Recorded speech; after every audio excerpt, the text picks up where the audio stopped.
we're not selling anything. We are teaching, getting someone who has a need to know, like, and trust you.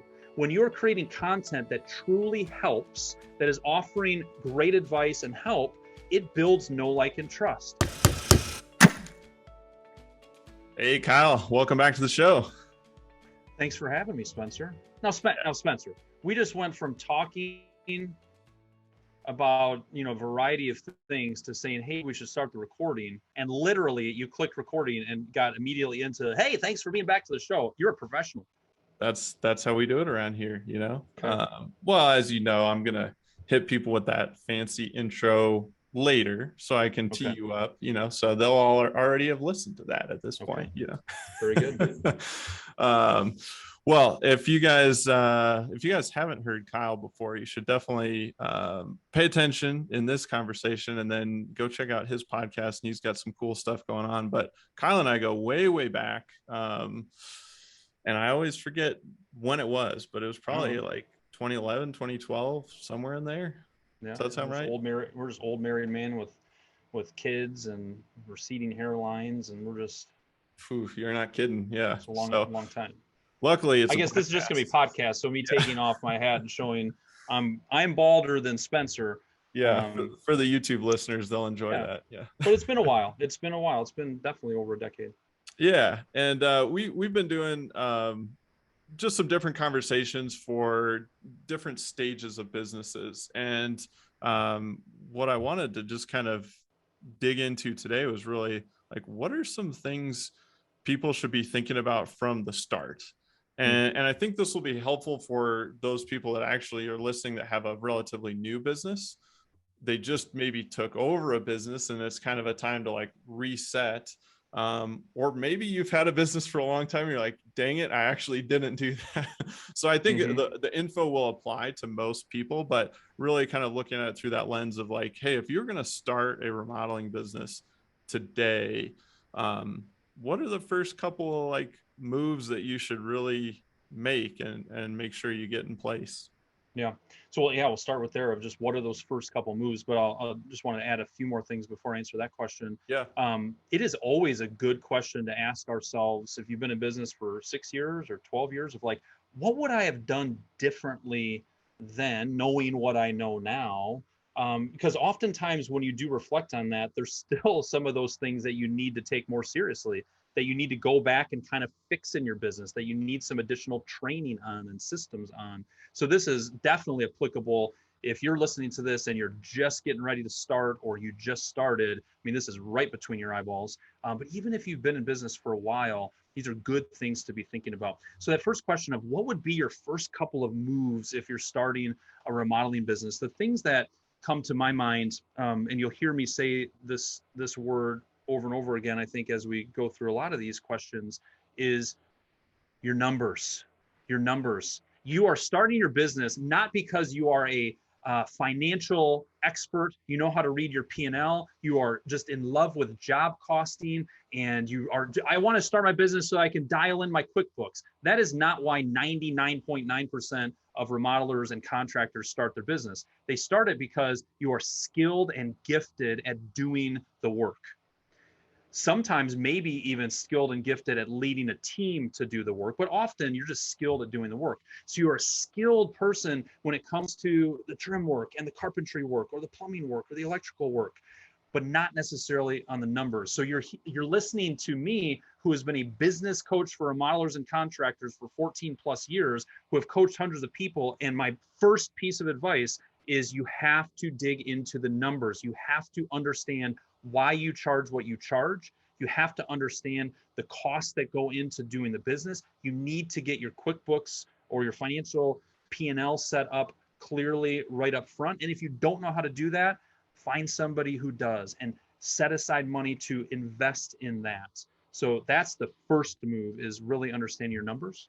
And then if I were to add a few, please. Just jumping in there, because I like that you started with that one, because I've been doing just a little bit of research recently around just businesses and kind of survival rate and, all those kinds of things. And if you really break it down to like I forget what the percentage is, a very high percentage of businesses that fail. But the reason a business fails is you run out of cash. And if you don't nail your numbers, just like you said, you could be great at what you do, but if you're not charging enough, or you have, you're spending too much per job, or whether it's time or labor, like eventually you'll just run out of money, and then you can't do what you love, and you can't serve those customers. So yeah, how many people starting their business are starting it because it's like, you know what, I'm sick of working for this guy and I can do it better.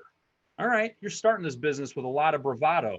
Well, guess what? When you get in there and you're not making squat and you're working twice as hard as you did before, all of a sudden reality smacks you upside the head and you realize, wow, this is harder than I thought. And I really need to understand these numbers. So that is a huge one. And then right after that, I would go to my first couple moves is the sales process. Investing in some sales training, understanding that you need to have a process that you walk people through. It doesn't need to be complex. It doesn't need to be, difficult, but how do you elegantly lead somebody through the buying process? What questions do you ask? How do you dig underneath the surface to understand their wants and needs and fears and expectations? Sales training and having a sales process is another move that if you start that early on, can go a long, long ways. A lot of people wait for years and years to take their sales process seriously. So getting involved in that early on would be a first move, if you will. Yeah, I love it. I mean, you won't have projects unless you can learn to sell. And yeah, I mean, that is a very learnable skill. I know that was something that when I first started this business, it was like I had no idea what I was doing. I just was good at marketing, the craft, right? And then you're like, oh, I got to learn all this other stuff. And you realize you won't actually be able to do the skill you like doing unless you land a project. Yeah, and getting real practical on both of those things. It's easy for me to say and for you to hear, and you've heard it 20 different times from 20 different people. If you consume any type of content on improving your contractor or remodeling business, you need to know your numbers. Okay, that's easy to say, but how do I do that? Go to YouTube and type in, understanding your numbers as a remodeler. That would be a place to start. Even more practical, buy Markup and Profit by Michael Stone. And don't just buy it. But do you know, Spencer, studies have shown that buying a book and not opening it is a bad investment. But if you buy a book and you actually read it, the ROI on that is like off the stinking charts. Yeah, so buy, almost infinite, really. Almost infinite. If anybody's interested in the research study on that, I can send it to you. But Markup and Profit and read that. He will challenge you and he will make it very practical and easy to understand. Go pick up Profit first, whether the original one by Mike Michalowicz or whether the one specifically for contractors by Sean Van Dyke. Read it. If you read those books, and it's going to challenge you and it's going to bring a lot of clarity to understanding the numbers. That's where I'd start there. And on the sales process side, I'm trying to find the book on my shelf. It might be over there, but there's a really cool book by Sandler, Sales Training, that what I like about it, it's like it's called the Sandler Rules, RULES, and it's 49, like 2-3 pages each of like, here's a little sales training on this topic. It's a great place to start. The other place, I do a lot of sales training. So there's videos, there's podcasts that I've put out specifically around sales training. Spencer, he had our boy Brian Kaplan, who's also a coach consultant in the remodeling industry. They did like a 4 or 5 series thing just on the sales process. The information is out there. Make sure that you invest your time and energy in it. By the way, literally everything I just said there is going to cost you like $84 total. If you're just starting out, you don't have thousands of dollars to hire somebody one-on-one coaching. So that's practically how you do those things. Yeah, I love it. And that's the big key is you got to just take the action, start the learning, get in there, and you'll make some mistakes. But if you punt that decision, the mistakes and the challenges pile up a lot bigger. Yeah, and I'm sure Brian Kaplan might be listening to this, but Spencer, you would say for everybody to hear that I am a better guest than Brian Kaplan, correct? Absolutely. Yeah, I mean, I would say it here, but I won't send this episode to Brian. Yeah. He's a good All right. friend. Yeah, he's a great guy. He knows his stuff as well. He's But actually what's obnoxious is actually he's a lot smarter than me. So it's hard for me to be like, listen to my stuff when Brian's stuff's right there, but that's all right. Well, you kind of mentioned limited budget, and so investing in a couple of these, either free, content or, buying a couple of books, on the marketing side, marketing leads to sales, you got to generate some opportunities, what should people be thinking about early on when you don't just have, tons of money to invest in all these different channels and these different marketing initiatives? Like, how do you get those first few projects? Yeah. So I'd start when it comes to marketing, just real practically, the definition of marketing, getting someone who has a need to know, like, and trust you. Getting someone who has a need to know, like, and trust you. That's what marketing is. And if I were in somebody's shoes where I don't have much budget to put towards marketing, I mean, really practically speaking, if I'm just starting my business, I am getting together a list of all of my friends and family, organizations I'm a part of, church, friends that I'm a part of, extended family, high school buddies, college buddies, and I am crafting a one-page letter that just says, hey, this is your friend, blah, blah, blah, and this is what I'm up to. This is the type of work I'm doing. This is the area I'm serving, and I'm just kind of sending this out to announce it. I got a couple business cards in here. Here's a link to my website, and anything you can do to kind of spread the word, or if you know somebody that might be in need of these services, I would appreciate it more than you know. Thanks so much. How about that for practical? Get that out there. That's going to get some things buzzing. You know, follow up that letter with phone calls. There's 40 people on that list that you could pick up the phone and say, hey, I just have made it a point as I start my business. I'm trying to make 5 phone calls a week. And I sent that letter out a couple weeks ago and just wanted to make sure you got it. And, anything you can do to help or to spread the word is really, really appreciated. That's like super, super practical. So I would do that. I would do that if I was just starting out. You need to have a website. It doesn't need to be crazy sophisticated, but you need to have a website up and going. So that's a priority.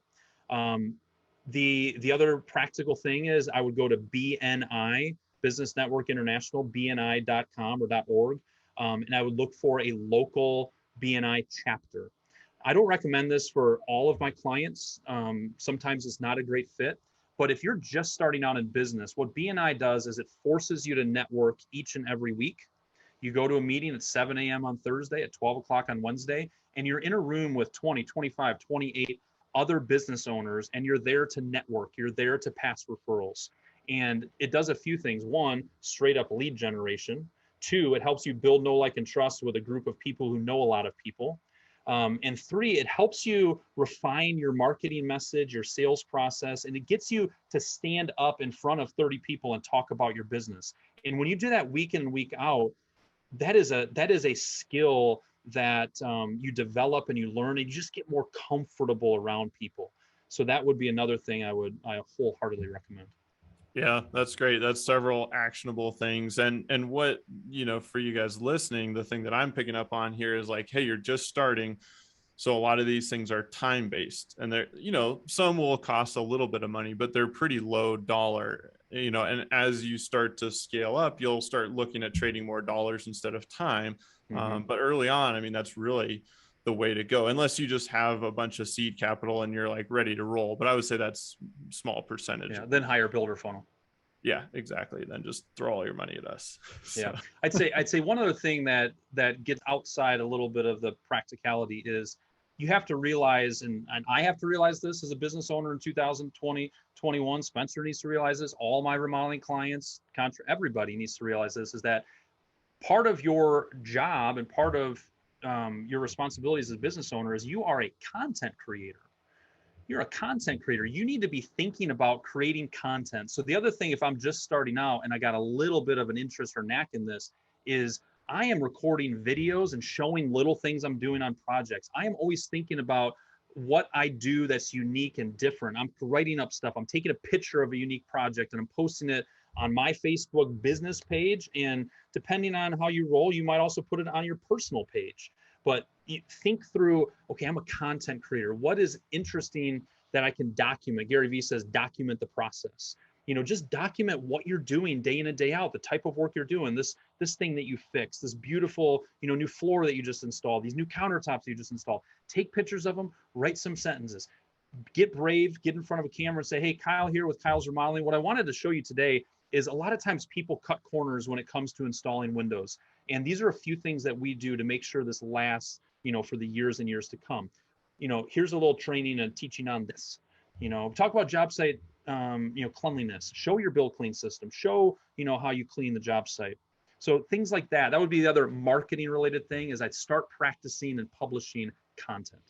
Yep. Yeah, I love it. And two, I know it can be intimidating, like getting in front of the camera or shooting, just do the point and shoot to start. You can be behind the video camera, but I mean, we're so fortunate that this industry, I mean, you're set up to shoot video and take pictures like of the work you do. It's physical, it's real, it's, there's demo, but then there's the finished product. Like, it's all interesting. I mean, they have lots and lots of TV shows for a reason. People like this stuff. So I'll share one more thought on that. What was that thought? It just came and then it just went. Video shooting stuff, Yeah, video shooting stuff. Wow. I think I'm getting older because it came, I was excited about it, then it went. But it'll come back. The bottom line on it is, a lot of the kind of the heart of it was, I've always been like, just get in front of the camera, just record it, just do it. And I've seen very few clients actually do it. So my advice has almost changed here recently to just take a picture and write a couple sentences and post it. And just the more you do, the better you get at it. And I guess the other thing I would say is, what is Spencer and I doing right now? What is Spencer and I doing right now? We are recording a podcast. I'm not getting paid to do this. Spencer's not getting paid to do this. What's the strategy behind us doing this? And what are we talking about? Are we selling our services? Are we telling, here's how many blog posts I can do, and here's we're not selling anything. We are teaching, getting someone who has a need to know, like, and trust you. When you're creating content that truly helps, that is offering great advice and help, it builds know, like, and trust. So what we're doing right here, just literally free value add stuff, is what fuels our business. It's the same thing for remodelers. The more value add, show the process, teach people, all of that, it works. It's a longer term game. It takes time sometimes, but what we're doing is exactly what I'm just asking you guys to do. Yep.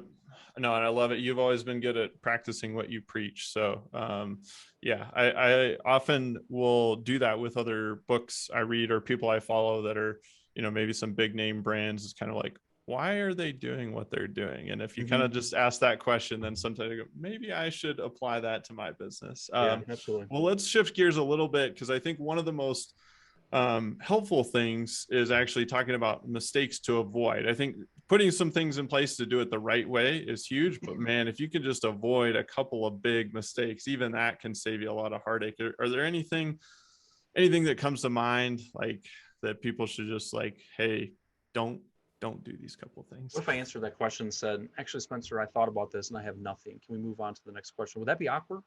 No, because I've got another question lined up. We can just roll. I think it'd be awkward. It'd be like, well, who's this talk? He doesn't have any advice. I do have no some mistakes. Advice. Yeah. Two things. Yeah. The biggest mistake to avoid is not to make mistakes. Let's move on. No, two things that come to my mind. A couple things. One that starts out with how I started this whole thing is not charging enough. The biggest mistake to avoid right out of the gate is not charging enough.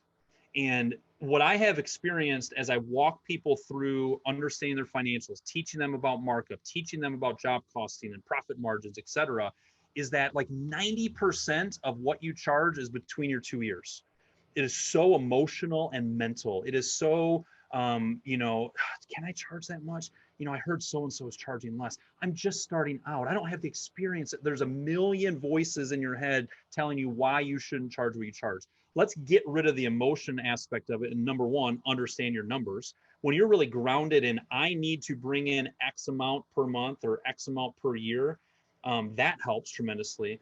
But so often we start by not charging enough. And while you usually are charging enough to pay yourself and to have a little bit of a wage coming in, you're not charging enough to actually have money to invest back in the business. So you've got to think. What the biggest thing I would say is, if I'm just starting out, talk to me and explain to me why you charge what you charge, and tell me why it's enough. And then let's poke holes in a little bit. Let's build up your confidence to charge more. That's the biggest mistake. I have a couple Love it. more, but any thoughts on that one? Yeah, I mean, it just goes back to the, like you said, the numbers. But I mean, if you're not charging enough, you're not making a profit, then you can't invest. Then if you hit a slow time, like now you're not paying yourself, and like eventually you just run out of business and you're out of business. And then you're like, well, I guess I'll just go work for somebody else instead. Yeah. And then you're kind of back to where you were trying to avoid. So yeah. And I also think too, if you can get that right from the start, then that doesn't become a mental block later. And you're going to have to go through this mental block at some point if you're not charging enough. And sometimes that leads to attracting the wrong type of clients. And see, now I must be getting old too, because I lost my train of thought. Yeah, it happens. But luckily, before we lose our train of thought, we share Yes. brilliant things. Exactly. The other thing on this topic of mistake to avoid out the gate, it looks differently for each person, but it's just around that topic of who's your first hire and how are you going to make that happen. And to already be thinking about that, to be planning for that, perhaps to already have that baked into your budget. There's a lot of wisdom in charging what you need to charge in order to hire somebody for months in advance of you actually hiring them. What if you could be charging a certain amount where there's more gross profit dollars sitting there, and you're starting to tuck some of that away and saying, you know what, when I have 6 months, when I have 4 months, when I have 5 months of their salary, of their pay, monthly pay set aside, then I can be confident in hiring somebody. So just be thinking about that hiring topic of who is my first hire, setting a goal of when that's going to happen, understanding how you're going to be able to do that, because that first hire, that second hire, it's such a difficult jump from doing all of the work yourself to now paying somebody else to do it. It's a tough jump to make. So that's the other thing, is to be thinking about that and planning for that right from the get-go. See, we must be an old married couple, because that was my finishing part of that statement, which was investing in the business. So I appreciate you. So let's talk about the first employee a little bit. Do you have a sense of like what role that should be, or is it just totally dependent on the person? Yeah, and this is where I think this is part of the reason I love working with remodelers specifically, and I suppose contractors could be tossed in there as well. But there are so many different ways to slice this. There are clients of mine doing $4 million of revenue and they have 0 field employees. There's clients of mine doing $4 million of revenue or $3 million of revenue, and they've got 12 people in the field. There's so many different ways to slice this. So if you decide, you know what I'm going to do, I'm going to start my business, and then I'm going to really work to develop my network of trade partners. A lot of people call them subcontractors. They're not sub anything. Call them trade partners. I'm going to get my electrician going. I'm going to get my plumber going. I'm going to find somebody to do tile work. I'm going to find somebody to do drywall. So now all of a sudden, as you're building, you were doing drywall work, but now you have a company that comes in and does that for you. You just allow yourself to produce more volume of revenue, make more money without doing more work yourself. So you could develop your trade partner network and not actually hire somebody. That's one route you could go. Oftentimes, I see where there's an office hire, like a part-time office hire that gets started. Sometimes I see the first hire being a helper in the field. So I guess what I'm saying is there's a lot of different ways to slice it. But here's one way to kind of help us think about it. The way I like to think about how you use your time as a business owner is putting the tasks that you're doing in 3 buckets: $10 an hour work, $100 an hour work, and $1,000 an hour work. And if you start paying attention to how you're spending your time, if you as the business owner are doing, for example, taking out the trash and cleaning up a job site, I would say arguably that's quote unquote $10 an hour work. That means you don't have time to be doing more valuable $100 work, putting together that detailed estimate and getting that back in a quick amount of time and not making people wait for it, or the $1,000 work, which could be, when you're early starting on, it could be actually doing the craftsmanship on the job and doing the finished carpentry work. But oftentimes it's digging into your numbers, strategy work, planning. That's your most valuable work. That's your quote unquote $1,000 work. So as you start paying attention to it, I mean, when I started my business, I was doing everything, right? We do everything. But then you start to identify, okay, what are some of the things that I can start to delegate? What are some of the things that I can hand off? And sometimes that means part-time bookkeepers. Sometimes that means virtual assistant. Sometimes that means trade partners. Sometimes that means full-time employees. But as you start to identify some of those things, you start finding some solutions for them. Could look a variety of ways. So it's not, I don't have a specific answer for that, but that's some strategy that I like to walk people through.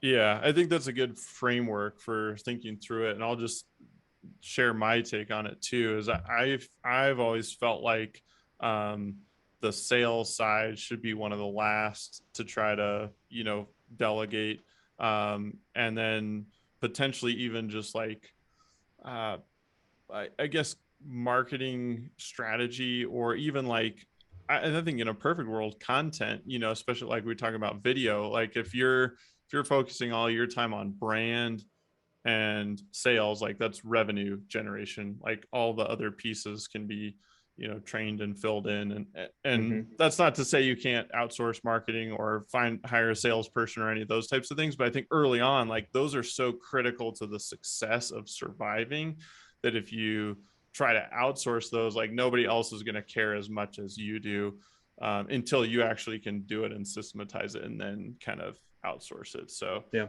makes sense. Anyway, all right. I know you're a busy guy and we're running out of time, but I got a couple more questions if we can squeeze them in. Yeah. Let's talk revenue Spencer, goals. I am a pretty busy guy. I got a full schedule, but I can carve out another 6 minutes for you. Yeah. Well, and we shouldn't say busy. We should say productive, or something like that. Perhaps. Yeah. I'm kind of getting hungry. It is almost lunchtime. Yeah, well, we're a little earlier. It's snack time for me. So yeah. What do you have first? What do you have? What's hang time out? We got time to talk about meaningless things. What's a good snack? What's the snack for you? Are you a healthy snack guy? Like what would you have as a mid-morning snack out there in Colorado? Yeah, basically a protein shake. Keep it simple, or a protein bar.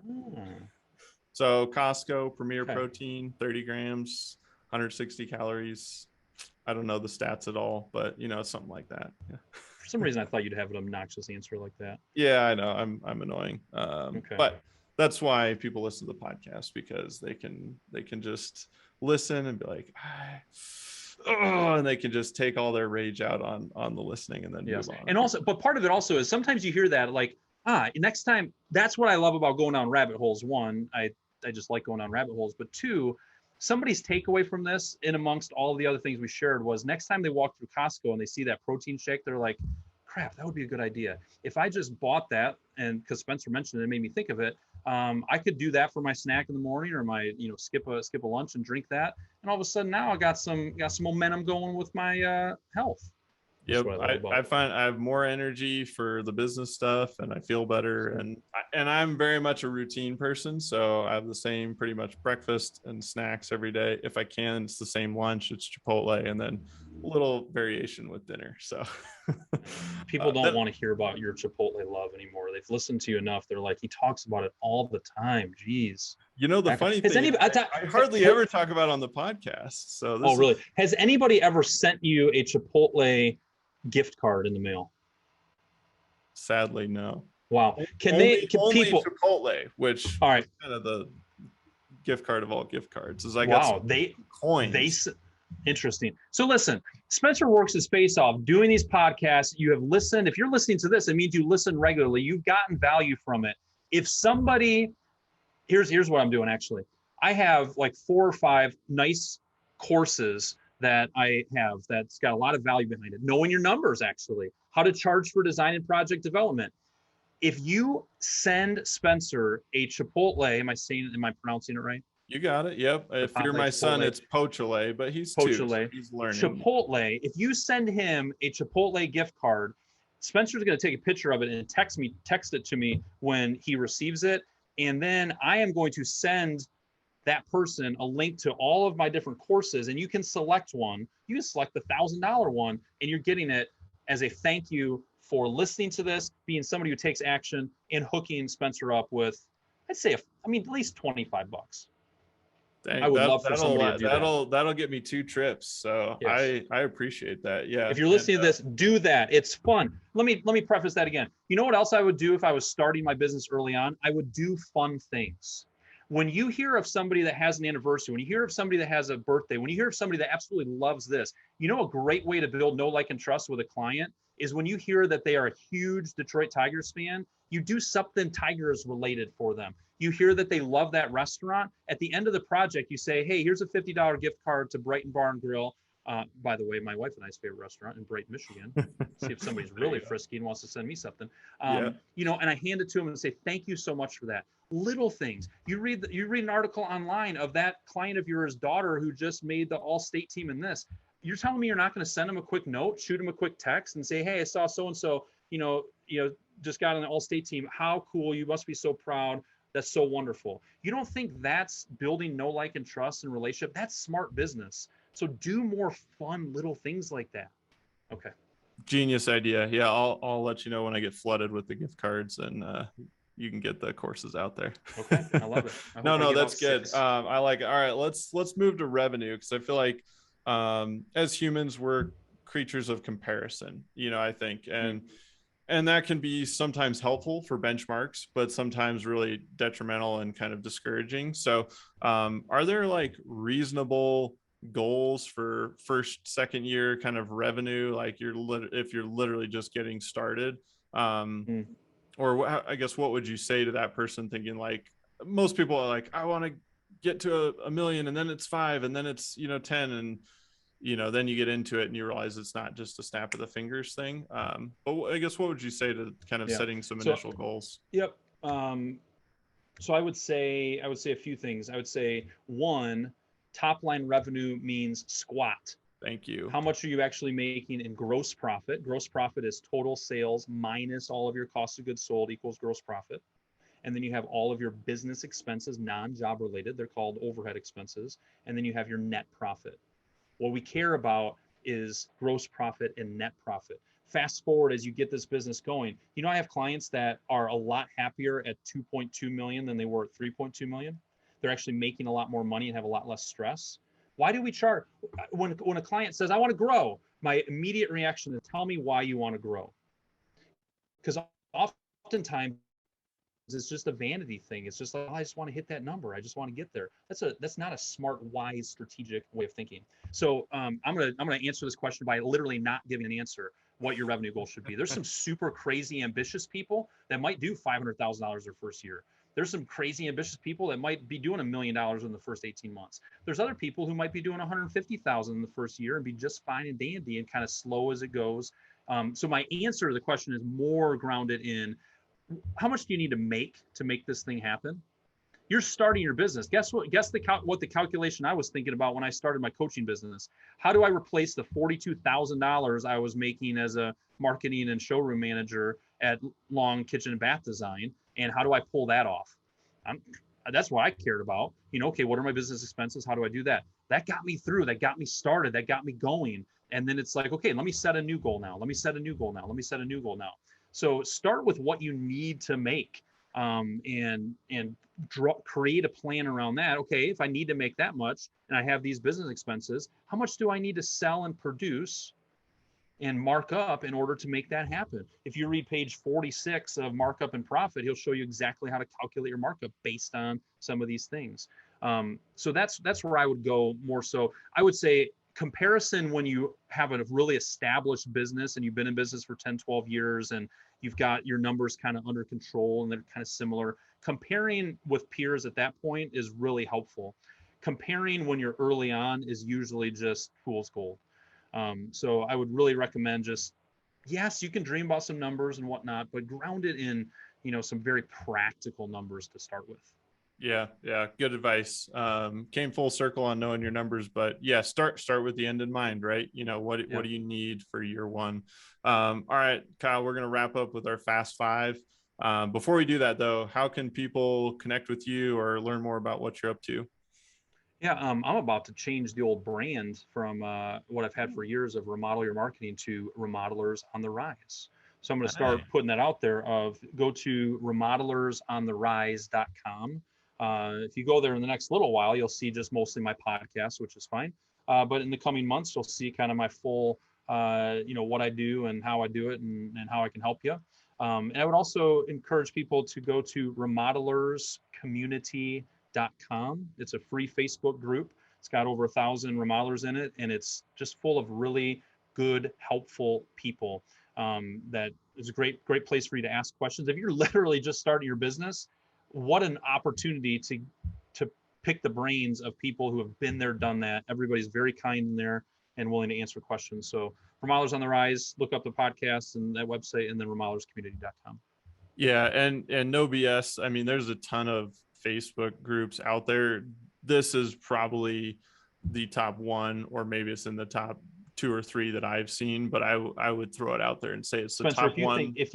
I was going to say, if you say it's the top 2 or 3, I need a link to the ones that are better, because I want to see what they're doing. Yeah. And the reason I say that is because every time I jump into that group, like, there's actually real discussion, and not just with the same 2 people. Like, there's a variety of people, they jump in, and it's productive. It's really helpful stuff. Anyway, you've done a fantastic job building up that group and actually making it one that people look at, pay attention to, ask questions, help people out. It really is a good group. So I would recommend joining that, and it's totally free. So and I'll add one more thing there. My strategy behind that, and I got to keep it front of mind, is just give. The more you give, a giver's gain is like BNI's philosophy. And think about that when you market, when you're networking. Like, if you have a strategic partner, we didn't even talk about strategic partners, somebody else who shares the same ideal client as you do, just give, just help. It will come back to you in spades. Totally. All right. Fast 5. Favorite business book and why? Was I supposed to prep this, or am I supposed to just do it? No, these are off the cuff. Yeah. Curveball question. Favorite business book and why? Favorite business book and why is Duct Tape Marketing by John Jantz. The reason it is because it's the thing that gave me the confidence to start my business up. I became a duct tape marketing coach. That's kind of the way that I started my business. It's very practical, very clear outline of a marketing plan for a small business. Very cool. All right. Who's the most inspirational person in your life? Most inspirational person in my life. Do I have to have a quick answer, or can I think about it for a second? You could take a second. We may or may not edit the long, awkward pause, but most inspirational person in my life. Wow, it's just such a big question. I know. We go from like softball to like really deep, just like that. Yeah. The person that's coming to my mind is a gentleman named Terry Simpson. He's actually probably around here, but he is a man who's really sharp from a business standpoint, cares about his marriage, cares about his family, and similar to me, is a strong man of faith. And I see him living out his convictions very, very clearly as a sacrifice to his own time and talents and energy. So he's one that inspires me pretty consistently to look at how I'm living my life. Very cool. All right. If you could have one superpower. That was worth the wait, by the way. It was worth the wait, Plus, if people are listening on 1.5 speed or 2 speed, like it'll just be a blank and they'll be there. Okay. So. All right. If you could have one superpower, what would that be? One superpower. The thing that comes to my mind is a superpower of being able to know truly how other people are feeling. I think there's so much mental strain, mental illness, things that on the surface, on the outside, people look healthy and good, and on the inside, they are a wreck. I think back, it's been 3+ years ago, but a buddy of mine who took his life, and sometimes it's just so shocking when those things happen, and a lot of times people say, I didn't see that coming. So for serious reasons like that, but also just very practical, to be able to read people's minds and how they're feeling and sensing and seeing would be something that would just allow you to serve others in a lot better, deeper way too. So there's my superpower I'd ask for. Flying would be pretty cool too. That would be cool, but you can only have one, so it's tough. Yeah.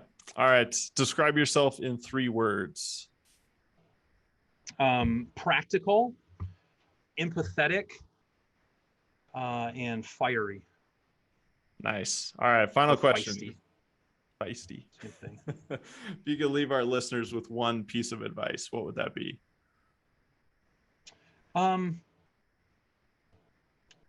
one piece of advice would be to that word practical comes to mind, but there's an abundance. I've been in business for 14 years and I have never gotten to the bottom of my to-do list. I don't think I'm ever going to get to my to-do list. So the piece of advice is we try to do too many things at once. We're working on 5 different on the business things at once. And there is a great power in picking one thing that you need to work on, giving yourself a SMART goal and a deadline for it, and executing on that. Just do one thing at a time, one thing at a time. And if you do that fundamental blocking and tackling consistently, you're going to look up in 3 months and be like, man, I made some good progress. But if you're trying to do 7 things at once, you're not going to make near the progress. So focus on one thing, pick one thing, execute it, give yourself deadlines, some accountability to do it, and execute. Great advice. Hard to do, but great Hard advice. Hard to do. Kyle, I always enjoy hanging out with you. Time out. Hard to do, but is the key. When you unwrap the key to successful entrepreneurs, you see that it's the consistency and it's the fundamentals that have got them there. Same thing with working out, same thing with health, same thing with a healthy marriage. It's the basic fundamentals and doing them consistently. And with working on the business things, it's taking one thing at a time and getting it actually across the finish line instead of having 5 half-finished things. Yeah, I totally agree. Yeah, it reminds me of a post I follow, Naval. He's like a investor guy, but talks a lot about life and happiness and all that. And he basically says all these good things in life, health, wealth, relationships, play the long game, and they're all better with compound interest. So just that consistency, so like well, Kyle, I always enjoy hanging out with you, and appreciate you carving out the time to share your wisdom with us. I appreciate it. Thanks for having me.